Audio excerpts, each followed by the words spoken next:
Lições bíblicas. A Igreja de Cristo e o Império do Mal. Como viver neste mundo dominado pelo espírito da Babilônia. Lição 3. O perigo do ensino progressista. Texto áureo. Sabe, porém, isto, que nos últimos dias sobrevirão tempos trabalhosos. 2 Timóteo, capítulo 3, versículo 1. Verdade prática. Os ensinos progressistas buscam desconstruir a fé cristã por dentro e afastar as pessoas do verdadeiro cristianismo bíblico, tornando-as meras militantes de causas sociais. Leitura bíblica em classe. 2 Timóteo, capítulo 3, versículos de 1 a 9.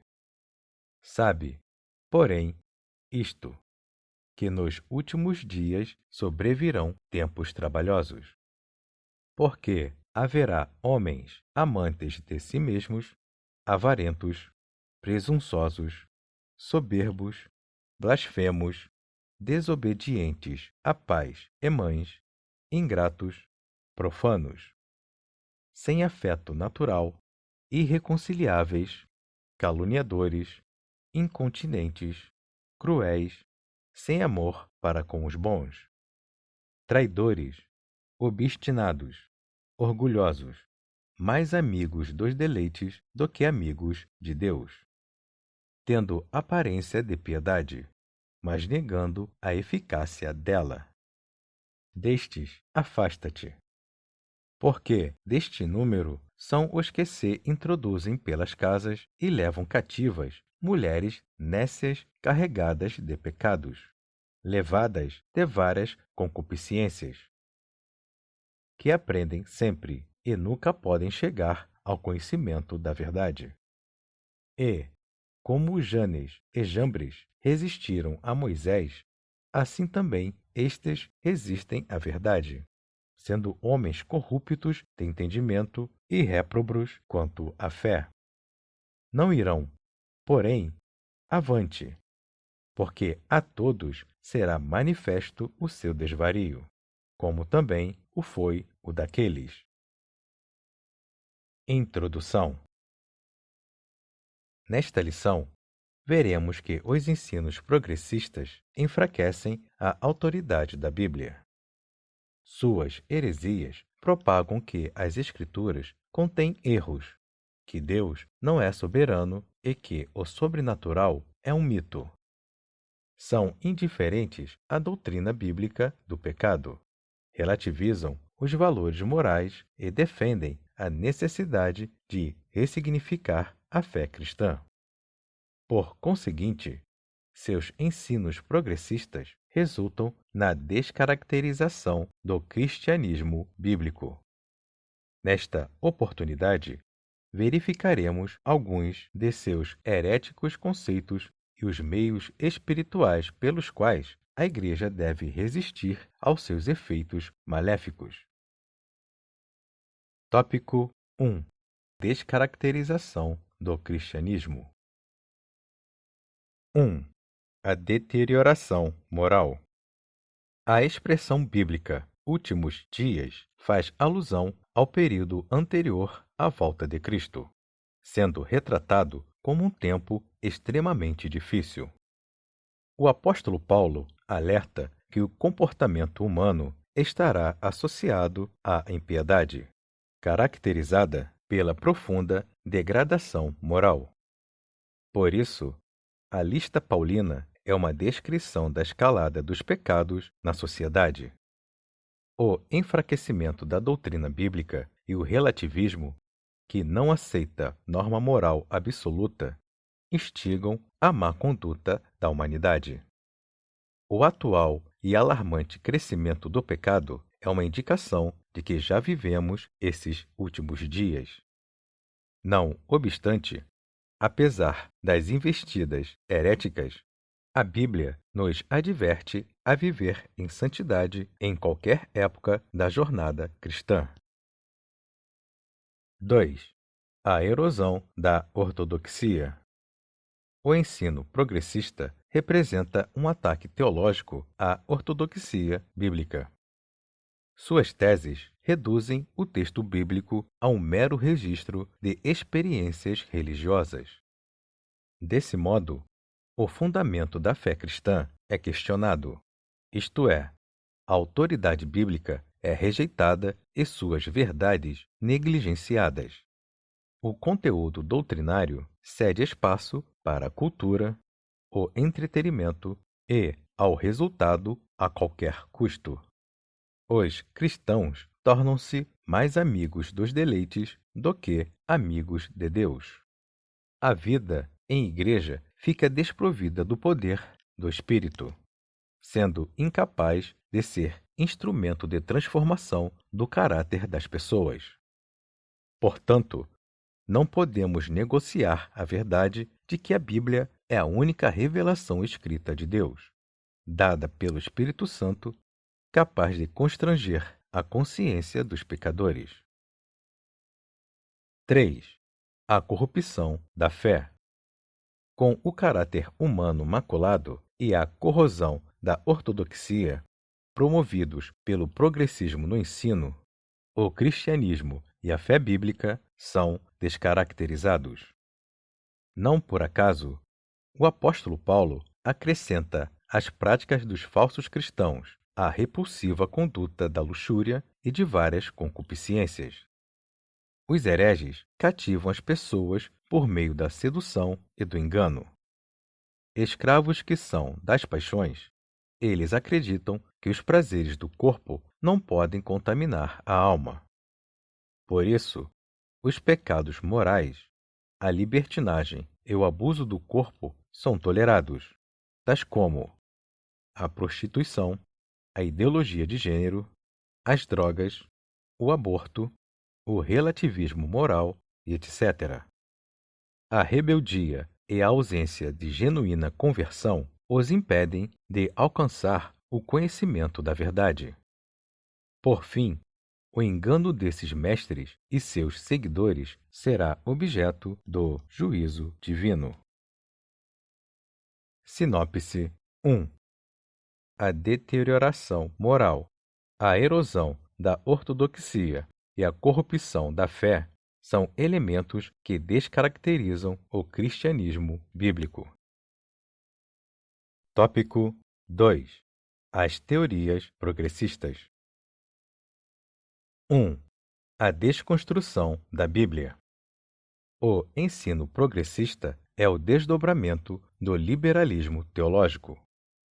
Sua principal característica é o repúdio à inspiração e à inerrância da Bíblia. A ênfase do progressismo repousa no antropocentrismo, homem como centro. Esse ensino produz pessoas egocêntricas e retira a convicção do pecado. O parâmetro progressista é de reinterpretação das Escrituras para satisfazer a concupiscência humana. Então, propaga-se um evangelho em que a salvação do homem ocorre por meio de uma reforma social com relativização do pecado, da moral e da fé bíblica. Assim, o termo progressista refere-se às teorias que se distanciam do cristianismo bíblico, em especial na deturpação das doutrinas e dos valores cristãos. 2. O teísmo aberto. Outra corrente da teologia liberal progressista é o ensino do teísmo aberto.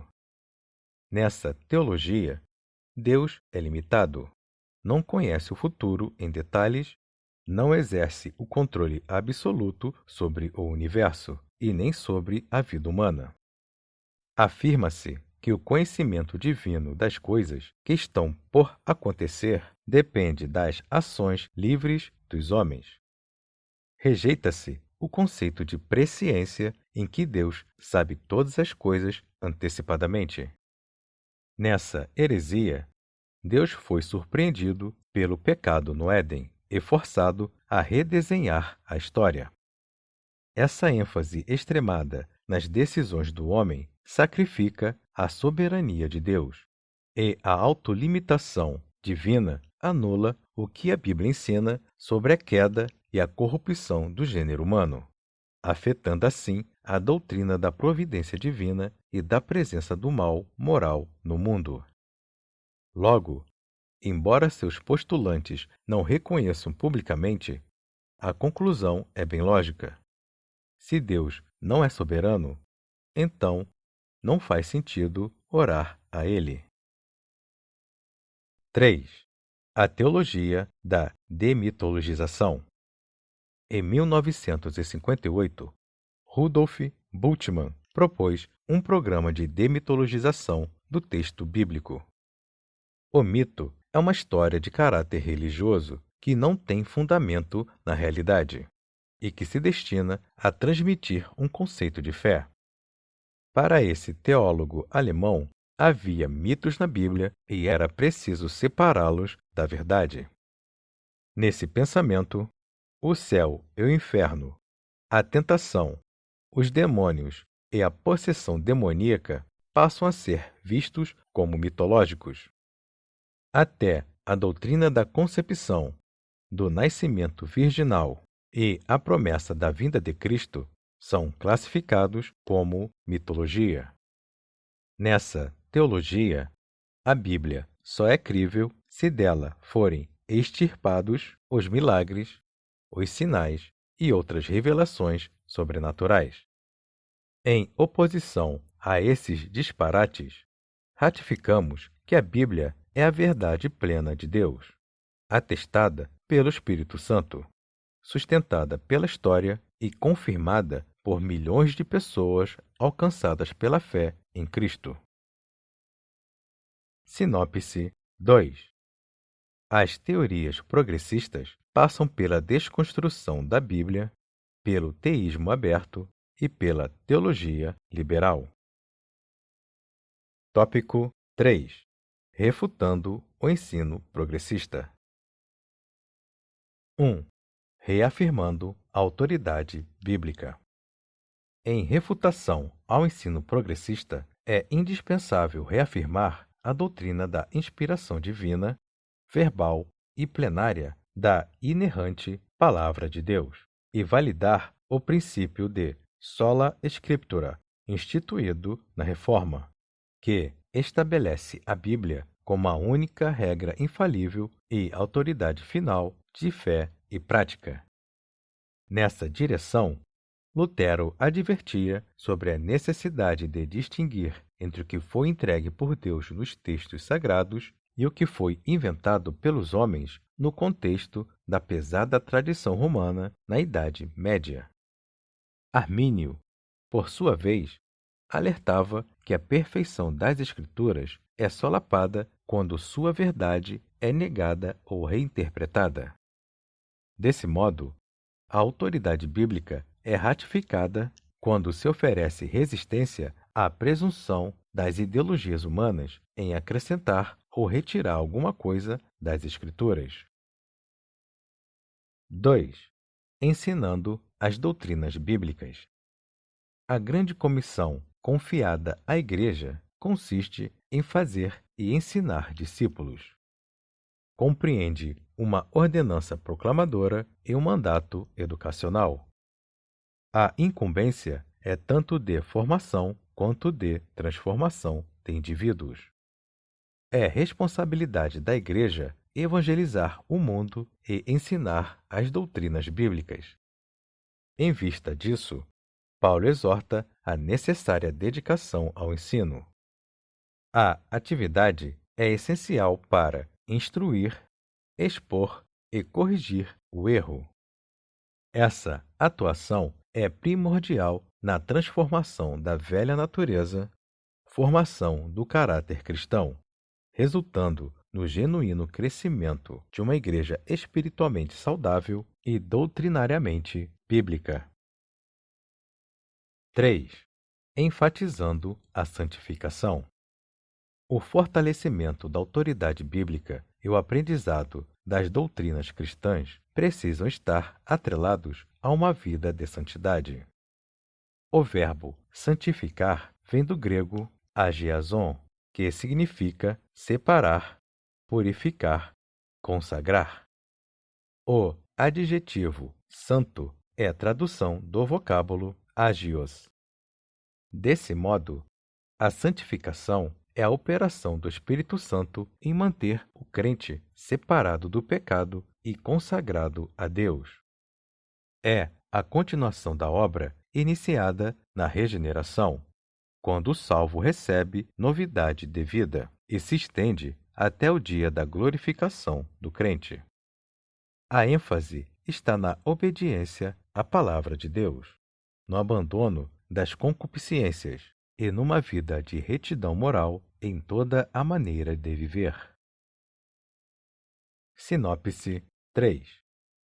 Refutamos o ensino progressista, reafirmamos a autoridade da Bíblia, ensinando as doutrinas bíblicas e vivendo uma vida de santidade ao Senhor. Conclusão. As Escrituras advertem que a conduta humana dos últimos dias é de repulsiva descaracterização da fé.